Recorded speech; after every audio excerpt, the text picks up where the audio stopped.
Quanto à portaria 798, o principal foco dela é essa questão do uso de antibióticos. E entendo que ela nasce justamente por um contato, obviamente, com o mercado externo e por a gente não saber, basicamente, quantos quilos de antibiótico a gente usa por quilo de carne produzida.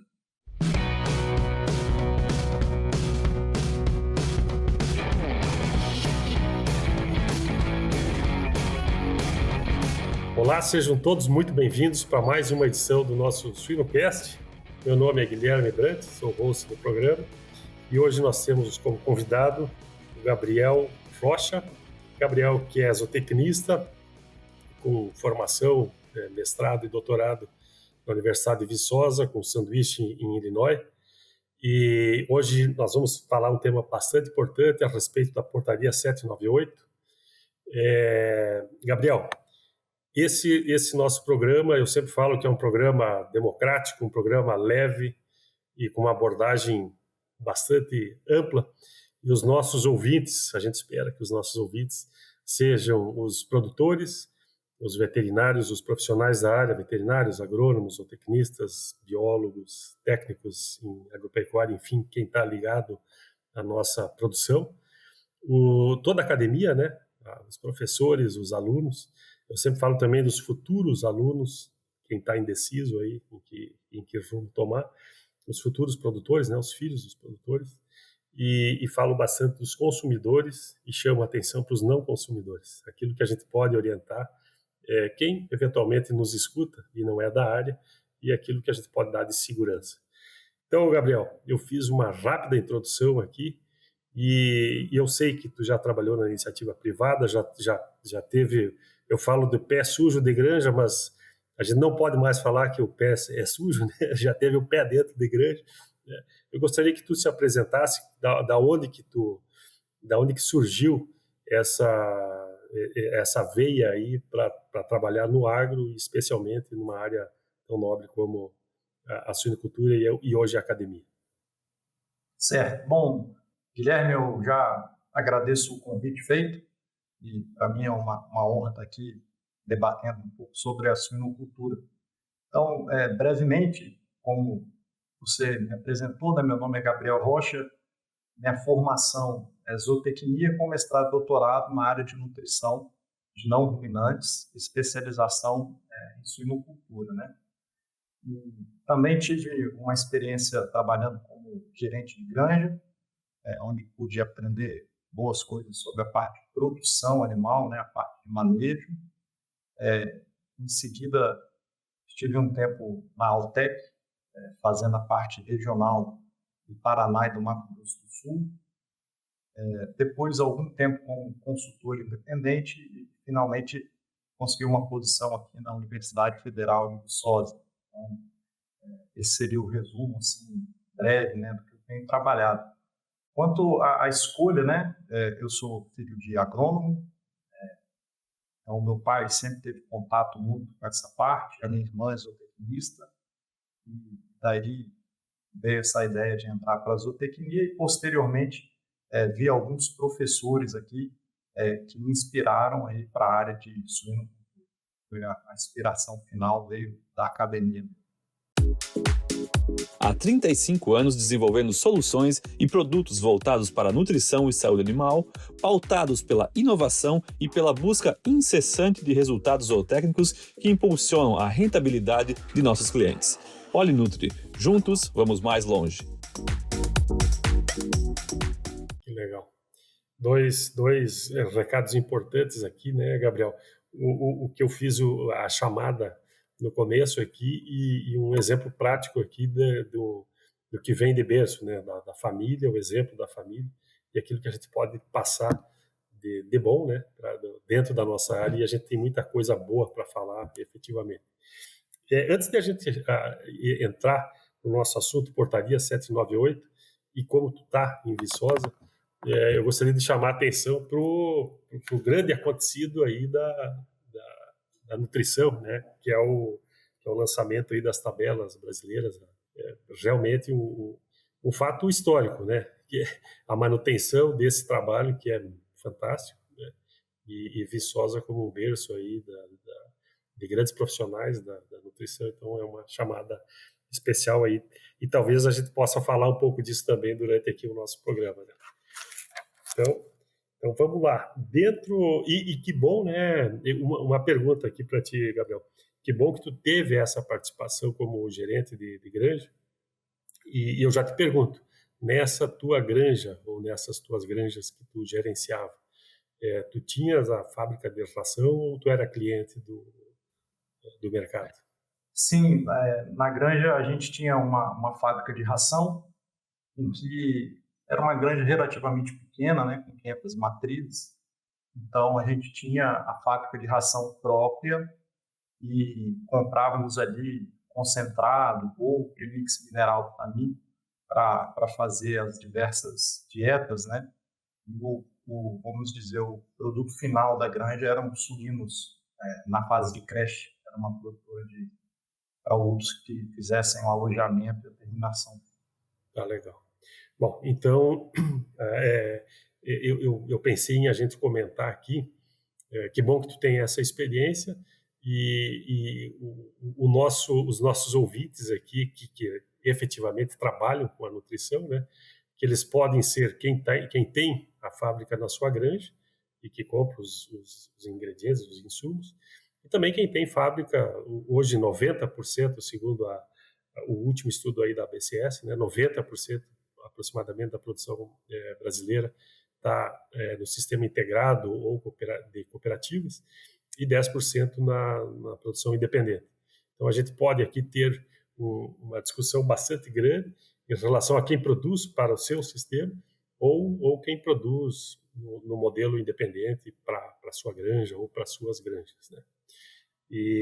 Mas vamos lá, portaria 798. De uma maneira geral, Gabriel, tu pode nos dizer especificamente do que trata as datas aí da efetivação, né? E aí a gente mergulha dentro dos detalhes, que são muitos detalhes. Antes de dar a explicação, a gente teve a última Braves agora de 2023, em Porto Alegre, falando da sustentabilidade, né? Produção sustentável. E ela foi muito, mas muito baseada na questão da restrição ou no uso inteligente dos antimicrobianos, né? E isso tem tudo a ver com o nosso tema. Então, só fazendo uma ligação dos temas aqui, a gente sai do Gabriel de dentro de granja, o Gabriel na produção e o Gabriel professor e todos que vão nos escutar aqui sobre o tema. Vamos lá. Tá. Bom, então, quanto à portaria 798, o principal foco dela é essa questão do uso de antibióticos. Entendo que ela nasce justamente por um contato, obviamente, com o mercado externo e por a gente não saber, basicamente, quantos quilos de antibiótico a gente usa por quilo de carne produzida. Então, eu entendo que dos pontos que essa portaria trará de benefício como resposta ao mercado externo seria a gente saber melhor, de fato, independente de melhorias na redução do uso de antibiótico, uma das respostas que a gente pode oferecer, né, via essa portaria é a gente aproximar, né, beleza, a gente produz X quilos de carne por ano, mas quanto de antibiótico a gente usa para isso? Esse que é o ponto. Esse que é um número que a gente talvez não tenha e deixe alguns mercados um pouco assustados, né, com isso. A portaria ela vem, então, tentar cercar esse uso de antibióticos, dentre outros benefícios que ela traz, né? E, basicamente, eu entendo que ela atinge mais os produtores independentes, e aí, voltando ali no que você comentou, aqui em Minas Gerais, na região da Zona da Mata, onde eu estou, é um grande polo de produção de suínos independentes, então são colegas que muitas vezes têm sua própria fábrica, compram aditivos concentrados e às vezes vendem ração no mercado independente ou são ligados a alguma cooperativa. Mas eu entendo que essa portaria, ela principalmente vai trazer mudanças ao produtor independente. De qualquer forma, ela relembra os cuidados que a gente tem que ter de mistura, de adição de antibióticos, também para os que estão de forma integrada, né? Ela não deixa de reforçar isso. Tu deu essa dica aqui, eu reforço, uma pergunta que para reforçar, né? Ela é uma portaria para todos os estabelecimentos, para quem vende, para quem produz. Não, eu produzo para mim mesmo, eu não vendo, a minha granja, eu tenho a minha produção, e chamando atenção para aquilo que tu falou do mercado externo, e também fazendo uma ligação com a tua produção de leitões lá. A gente sempre fala que a produção de uma granja, mesmo que ela produza leitão desmamado ou descrechado, ela não termina nesse produto, né?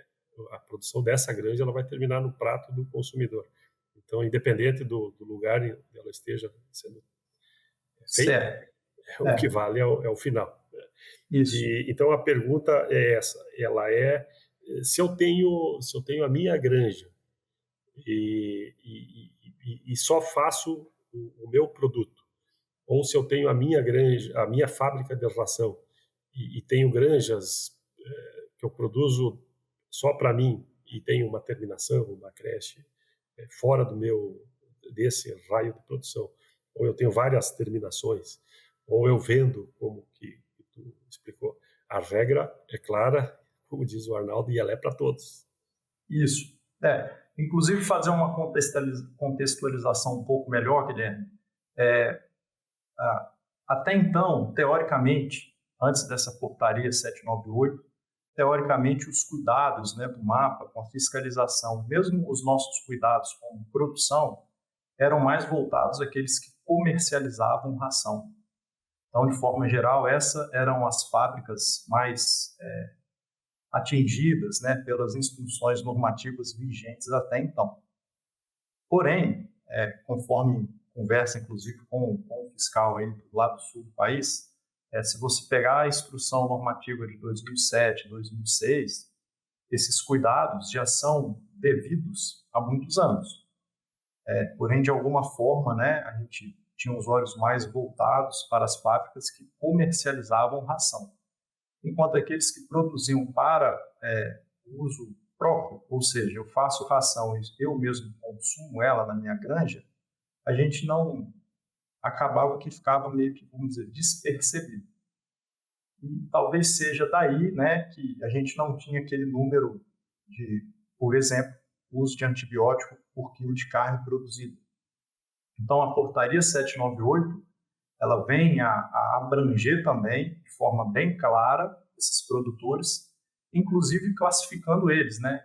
Quem produz, quem tem menos de 2.000 matrizes, quem tem mais de 2.000 matrizes, quais cuidados que tem que ter, né? Ela tem esse tipo de classificação. Porém, todos eles, né, vão ter que prestar conta do uso de antibiótico. Uma outra coisa interessante, né, que ela traz é que não só quem utiliza, que é o produtor de suínos, como também quem vende. Então, a ideia é que aqueles que vendam só possam vender para as granjas que são cadastradas no sistema do mapa. Então, aí vai ficar mais fácil você unificar esses dados, né? Já que eu, por exemplo, como denixeiro, como algum representante que vende antibiótico, só poderia vender para um produtor que lançou o manual dele lá e declarou que trabalha com as boas práticas de fabricação. Certo. Eu gostaria depois que a gente entrasse um pouco mais nessa especificação, essa categorização por tamanho, a classificação ABC dos produtores lá. Eu gostaria que a gente desse uma aprofundada depois nisso. Mas vamos lá, eu estou com a minha granja, eu estou com um eventual problema na creche. Eu preciso obrigatoriamente ter o diagnóstico, claro, né, o diagnóstico correto. Vamos falar aqui de prescrição, vamos falar das boas práticas, né? Independente de portaria ou não. Eu acho que é importante a gente limpar aqui a questão do diagnóstico, prescrição, as boas práticas E os testes, né? Os testes, homogeneidade, os testes, os coeficientes de variação. E se a gente pudesse associar tudo isso e fazer um pacote aí associado à própria portaria. Só para relembrar o pessoal. Tá. Então, a portaria 798, ela abrange outros cuidados, né? Só deixar isso claro, além do uso de antibióticos, que basicamente é você implementar as boas práticas de fabricação das granjas, né? As granjas que possuem fábrica. Quanto ao uso de antibiótico, de forma bem simples, né? Você teria aí o uso de antibiótico em forma de promotor de crescimento, que é quando a gente usa doses bem pequenas, e esse há muitos anos já vem sendo restrito ou proibido, né, as diversas moléculas. E, eventualmente, a gente pode usar um antibiótico na sua dose terapêutica, né? Que de fato é aquela que consta lá na bula dele quando você compra. E essa dosagem que a suinocultura trabalha, né, de forma geral, é o que a gente chama de forma profilática, que é uma forma preventiva, né? Então, a gente sabe que quando a gente desmama os animais, por exemplo, eles vão ter um forte problema entérico.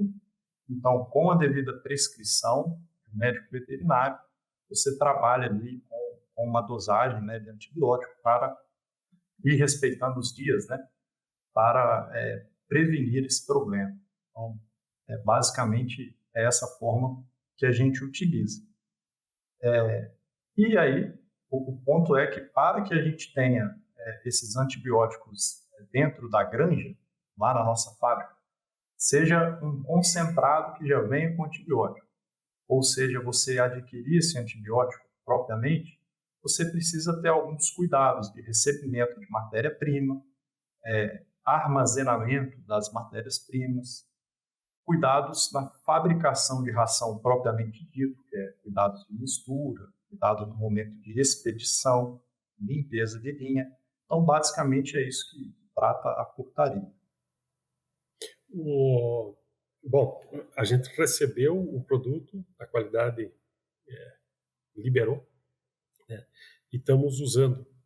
Vamos só especificando um pouco mais a questão, o teste de homogeneidade da mistura, quais que são os rigores aí, vamos dizer, e depois, uma vez feita essa batida, é importante colocar aqui a questão da limpeza da linha, né? Quais são os cuidados, quais são os produtos.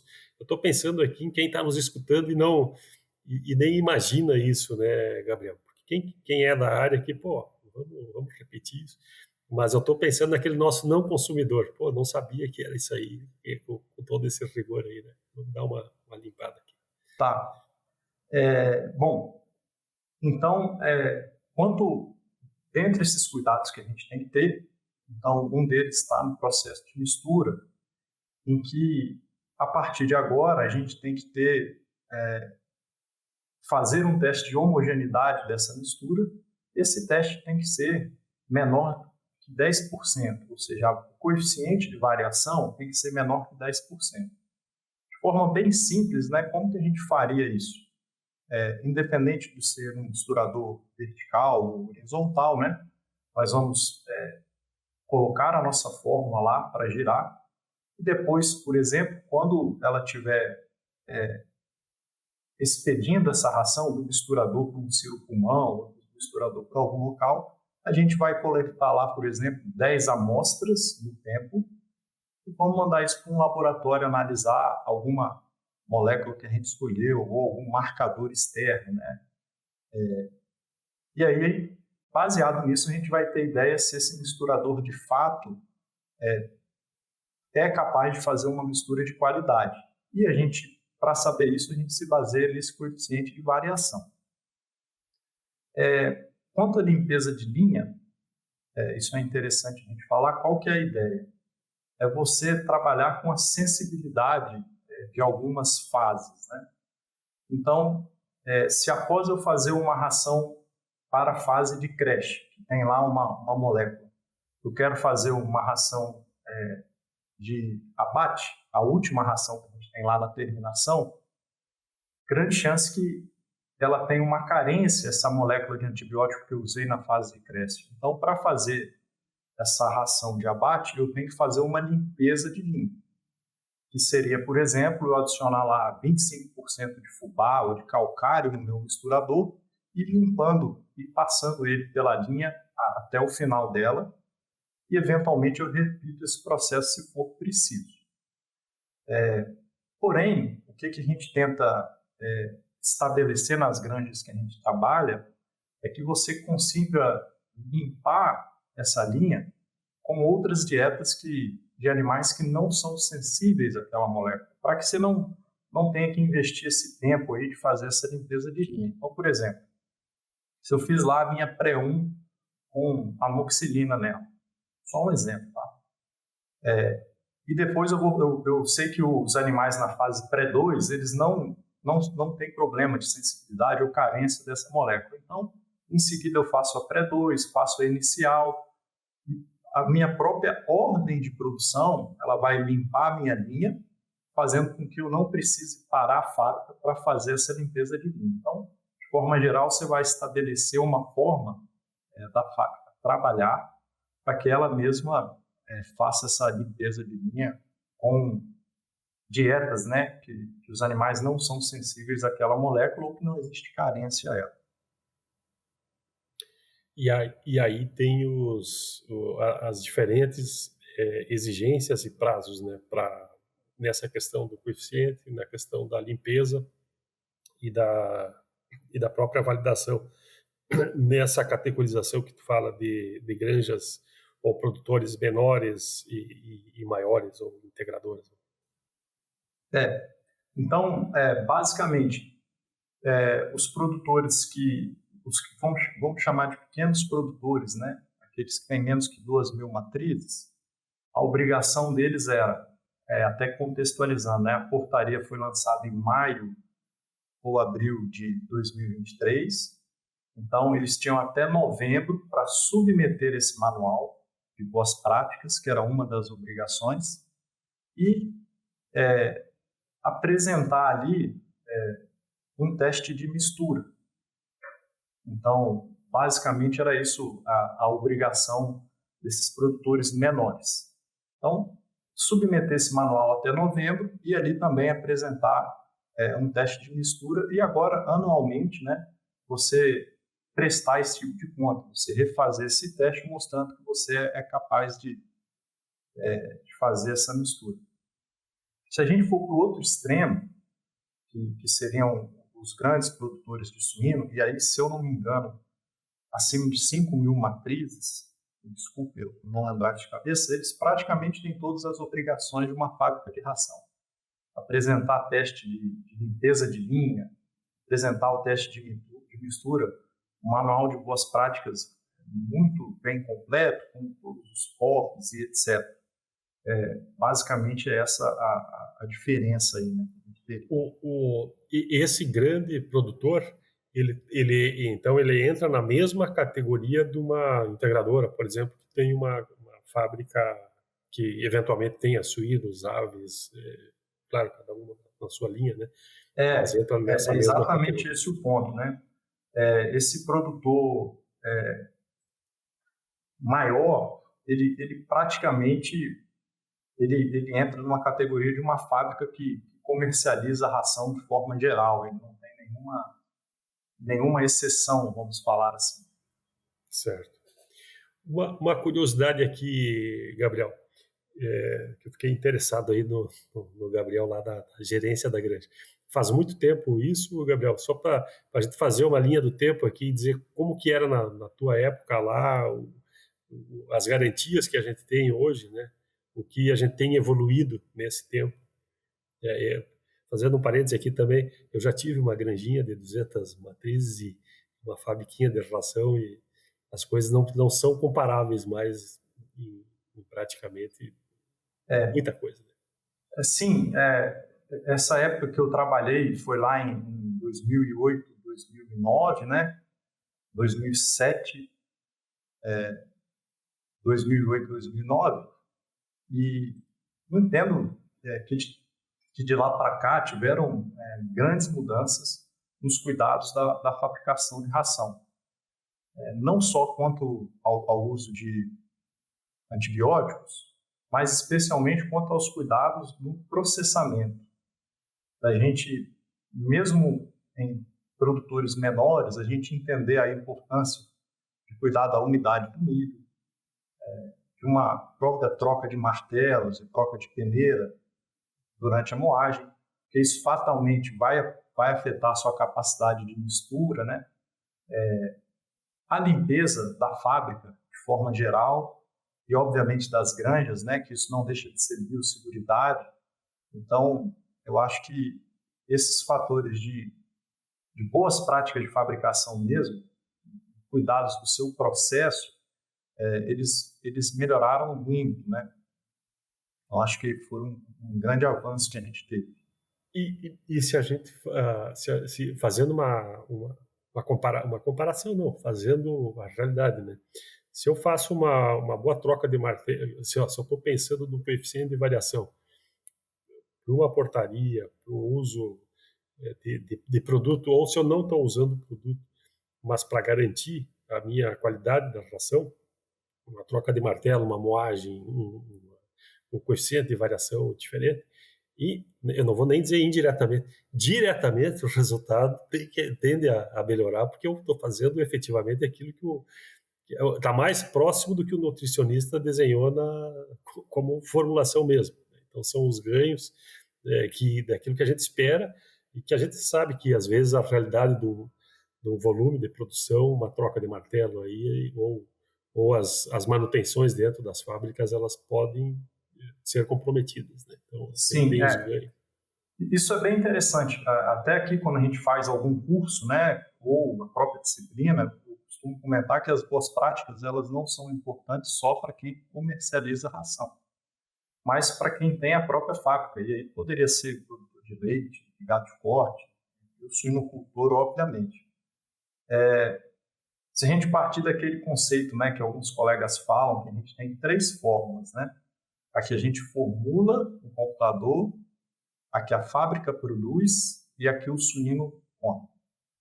Infelizmente, elas são 3 fórmulas diferentes e que a gente tenta aproximar elas, né? A fábrica é um lugar que a gente pode trabalhar muito ainda. Então, por exemplo, a partir do momento que você tem uma moagem, uma granulometria apropriada, então, o tamanho da partícula apropriado e também não muito variada, você tende a misturar melhor. Você tende que o animal aproveite melhor a energia daquele milho, daquela soja. E quando o colega formulou, ele crê que o milho vai ter lá 3.300 de energia metabolizável, a soja. E se você, por exemplo, não cuida da sua moagem, dali para frente, provavelmente as coisas estão complicadas. O mesmo, por exemplo, se a gente pensar em boas práticas, se aplica ao armazenamento do milho. Então, se eu não faço uma boa pré-limpeza, se eu armazeno o milho com muita umidade, outros processos estarão comprometidos. Então, eventualmente, um milho com muita umidade, eu vou ter fermentação, eu vou ter energia. O meu moinho não vai funcionar bem se o milho for muito úmido, ele acaba patinando, você produz água lá dentro. Então, se você pensar nas boas práticas, independente de fiscalização ou não, você tem um cuidado no recebimento do milho, você eventualmente, com uma simples peneira, você pegar ali o que sai do moinho, peneirar para ver se aquele moinho está padronizado, isso vai te entregar provavelmente melhor desempenho. Sim. Deixa eu aprofundar aqui o tema. Eu estou pensando aqui nas primeiras rações lá, as prezinhas, logo depois do desmame. Hoje tem muita venda dessa ração. Antigamente se fazia mais essa ração dentro de casa, hoje a venda é maior. E só lembrando aqui a questão coeficiente de variação, né? Desconsiderando a questão de medicação, mais por qualidade mesmo de produto dentro dessas 3 rações aí que tu comentasse, a do nutricionista, a da fábrica e a da boca, né? Dentro do coeficiente de variação, claro que existem rações que são mais críticas, né? Se eu pegar uma prezinha aí com leite em pó ou com produtos que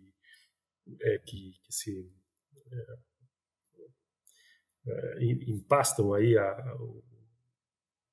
me fugiu o termo aqui, mas que fica, por exemplo, o leite em pó, que fica em grumos, né? Vamos dizer. Isso, tende a formar grumos, né? Torrões, vamos falar assim. Isso, os torrões, isso. Por categoria de ração, o coeficiente de variação é o mesmo, né? Isso aí é matemática. Mas quais são os cuidados em relação a uma presinha ou uma ração final, por exemplo? Tá. É bom, primeiro que as presinhas, pelos tipos de ingredientes que a gente vai trabalhar nela, né? Obviamente, temos milho e soja, mas teremos uma quantidade, às vezes, aí de 400 quilos por tonelada dessa ração. Elas vão ser lácteos, plasma, levedura, sojas tratadas, seja micronizada, extrusada, que são ingredientes muito, muito finos, né? Então, nessa ração, a gente tem que ter alguns cuidados a mais na mistura, para que, por exemplo, ela não se desmisture depois, né? Porque se você talvez tiver ali uma soja de uma granulometria muito alta e esses 400 quilos que a gente chamou de todos muito fininhos, eventualmente isso vai se desmisturar no caminho, né? O leitão pode separar isso. Então, isso já é uma coisa importante da gente trabalhar na granulometria, que muitas vezes essas rações são moídas mais finas um pouco, né? Um outro ponto é isso que você falou de formar torrões. Então, muitas vezes a gente usa algum tipo de antiumectante nessa ração, né? Para evitar que ela tenda a formar esses grumos aí, que o animal não tem acesso a toda aquela fórmula que você propõe. Nesse contexto de uma boa mistura, de uma boa moagem, qual que é uma das preocupações que a gente tem que ter? Com os microingredientes, né? Então, se você lá adicionou, seja o que for, uma enzima, um prebiótico, um probiótico ali, 1 quilo, meio quilo por tonelada de ração, se você não garantir uma mistura boa, você não vai ter os benefícios dessa tecnologia.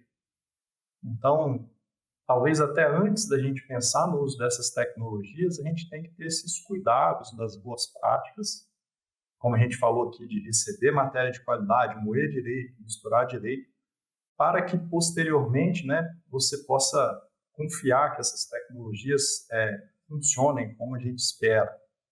Então, eu acho que na presinha a gente tem esses cuidados aí.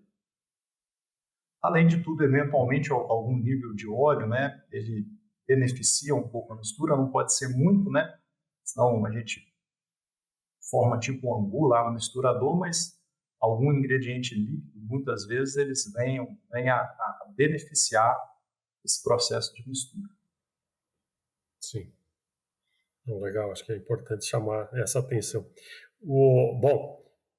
Recebemos o produto, armazenamos, produzimos a ração, o animal consumiu. E eu estou cumprindo as questões da portaria.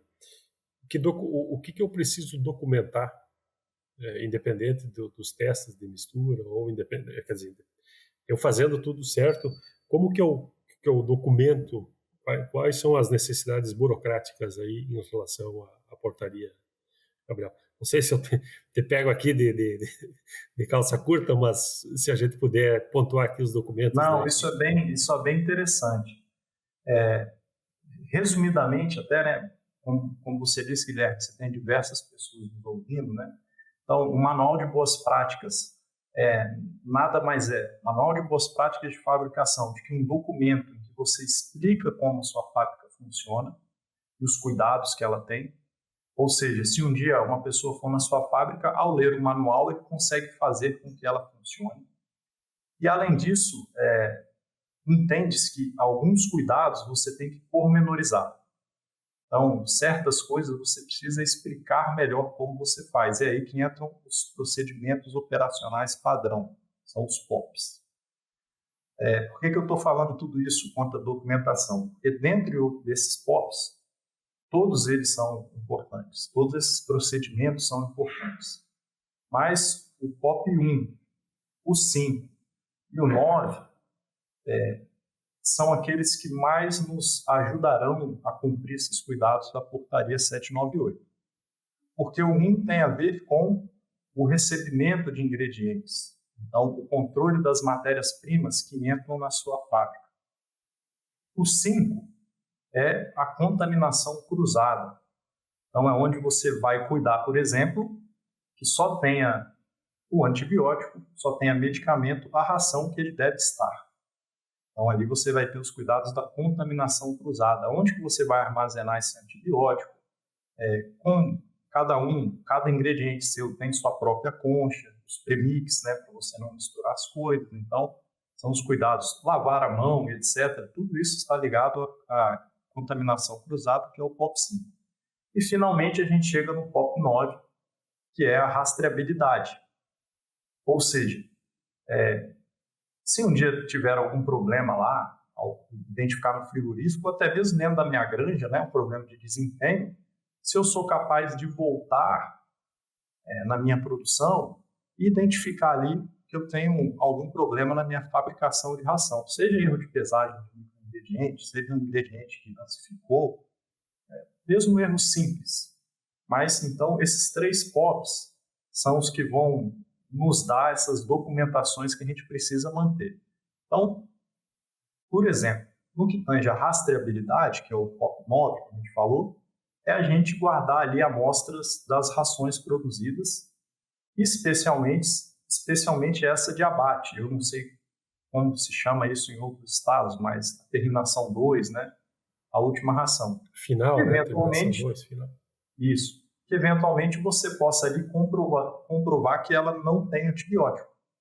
Então, rastreabilidade. Então, você vai ter isso guardado. Outros cuidados que você tem que ter documentado, por exemplo, é o coeficiente de variação da sua mistura. Então, no que tange contaminação cruzada, você está misturando de forma apropriada? Então, a gente sempre sugere que as fábricas, né, tenham uma pastinha para cada POP. Porque, eventualmente, né, numa possível fiscalização ou até para o seu controle, você encontra tudo de forma simplificada. E ainda, quanto a essa documentação, é você ter documentado, né, quem são os seus fornecedores. No próprio site do MAPA você consegue clicar lá e saber se um colega que fornece uma farinha de biscoito, ele é apto a vender aquilo.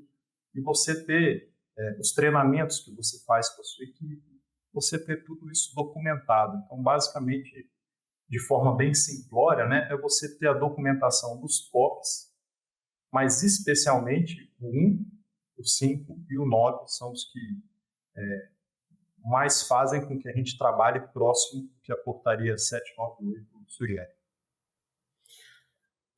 Nessa tua última fala aqui, Gabriel, eu anotei 3 coisas que eu acho que daria mais um programa, viu? Da vida real de tudo isso que tu falou como documento importante, né? Vamos lá. A contingência do POP. Como que eu faço? Eu tenho... Acabou era para receber a minha matéria-prima, acabou. Teve uma falha, eventualmente, minha de não comprar o produto. Ou teve uma greve, ou teve um bloqueio, ou teve um temporal, uma inundação. A vida real dentro de granja. Uma fábrica dentro de granja. Aonde que está descrito a contingência no POP? Eu não tenho... Eu trabalhei com extensão de campo, né? E eu dizia assim para o pessoal, faltou tal produto. Eu dizia, o pessoal vai fazer. O suíno vai comer lá naquela granja hoje, certo? O que tiver, ele vai comer. E a gente já passou por fases de greve, por exemplo, que não chegava matéria-prima, né? Ou não chegava nem a ração, em alguns casos extremos, né? Mas vamos dizer, tiveram casos aí que só tinha milho dentro da granja, né? Infelizmente na greve de 18, se eu não me engano. Mas uma contingência mais leve, né? Aonde que eu posso descrever em caso de acontecer tal coisa? Claro que a gente não vai descrever tudo, né? Mas linhas gerais aí. Se eu entendi bem, a ideia é que, eventualmente, por exemplo, a gente tem que alterar nossas fórmulas ou a nossa forma de produção. produção. E os manuais, eles não são estáticos, né? Então, uma das coisas que a gente apresenta na portaria, né, quando a gente vai a essas granjas, a gente pede, é ter a fórmula completa de todas as fases e, obviamente, onde se usa antibiótico. Então, eventualmente, essas fórmulas podem ser alteradas, né, bem como a sua forma de produzir ração, o seu manual, ele pode ser alterado. E o que a gente faz é que a gente vai submetendo as versões revisadas. Então, hoje eu tenho um silo para armazenar milho, amanhã eu compro um outro, então eu vou adicionar isso no meu manual, eu vou adicionar essa explicação. E, eventualmente, eu passo por um problema ou por uma alteração de produção de ração, isso não é um impedimento, né? Desde que você tenha isso documentado lá na sua ordem de produção. Então, basicamente, seria essa a sugestão que a gente tem. Legal. E eu fiquei curioso aqui, eu acho que é importante para quem é da área mesmo e um professor nos orientar aqui, para quem é só um cliente de ração ou quem não é da produção. Gabriel, qual que é numa batida de ração, vamos pegar aí de uma grande batida, de um grande misturador, qual que é o menor volume aí, pegar um micro elemento para dar uma noção e a gente fechar aí coeficiente de variação ou para determinar que está sendo bem misturado mesmo. Qual que é o menor volume aí que eu coloco no misturador? Um menor volume de um ingrediente para eu colocar num premix, por exemplo. Tá.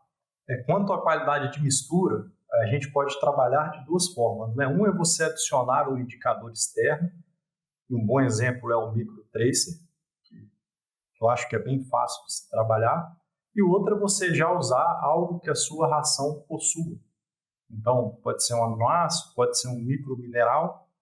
O importante é que quando você vá eleger esse indicador da sua qualidade de mistura, tipo, o que eu vou analisar? Vai ser zinco? Vai ser metionina? É que você eleja um micronutriente e que ele tenha boa dispersão.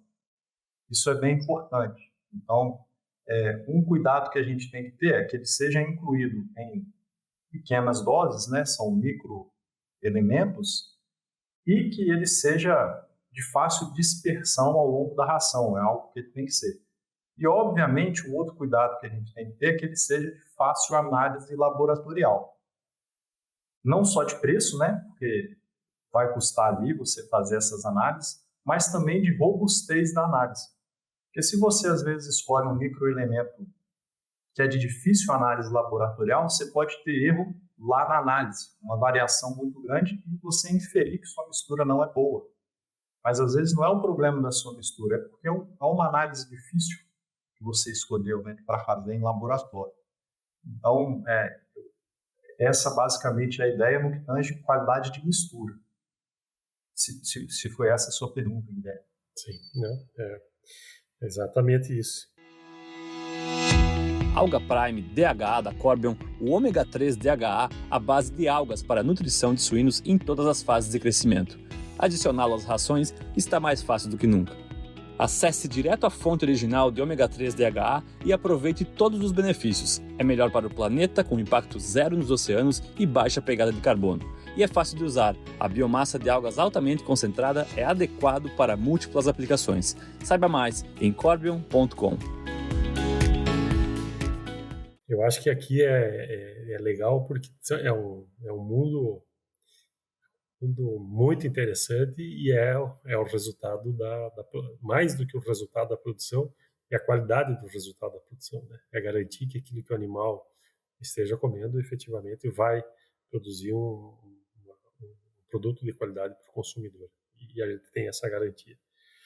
Bom, muito legal a conversa aqui, Gabriel. Acho que a gente já conseguiu abordar desde o começo até o fim e só fechando, né, com a contraprova que tu fala, né, de guardar os materiais.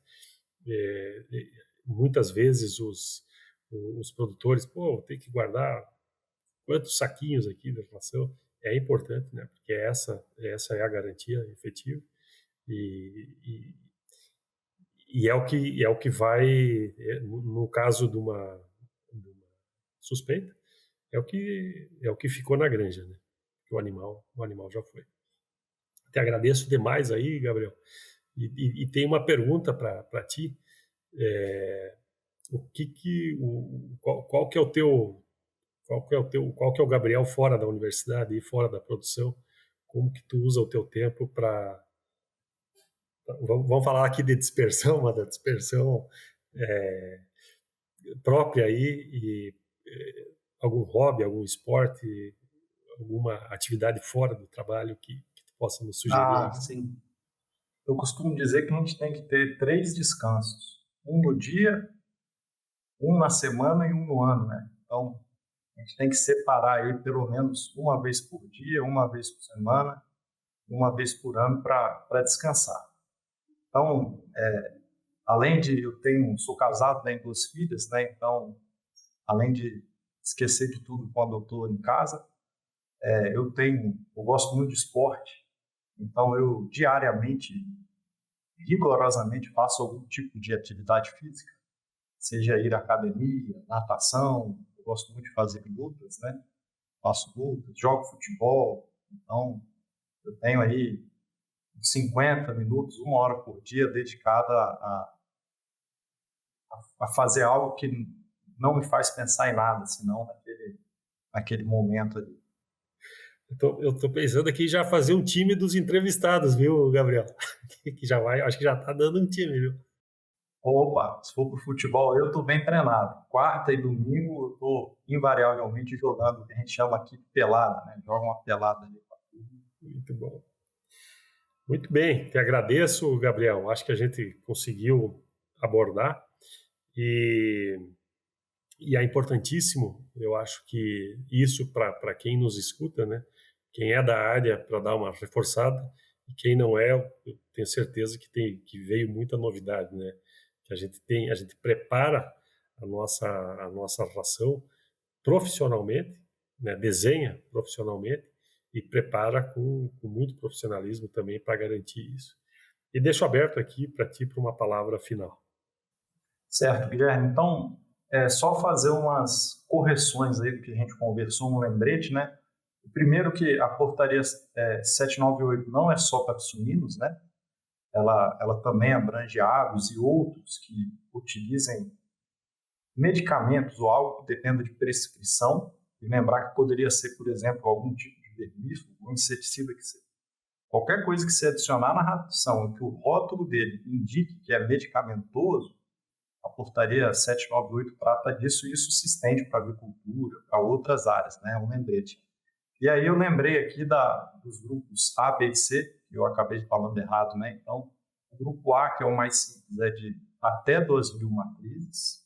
O B é até 20.000 matrizes. E aí, acima disso, é o grupo C. Só para fazer essa correção. Como consideração final, eu acredito que a gente tem muitas coisas para trabalhar na suinocultura que são básicas, né? E as boas práticas de ração eu considero um desses pontos. Eu acho que se a gente olhar um pouco para o milho que estamos recebendo, para o farelo de soja, para a higiene dentro da fábrica, organização de fábrica, né? Muitas trocas de ingredientes passam despercebidas. Acho que via essas coisas muito simples, a gente pode trazer grandes benefícios ali em desempenho animal.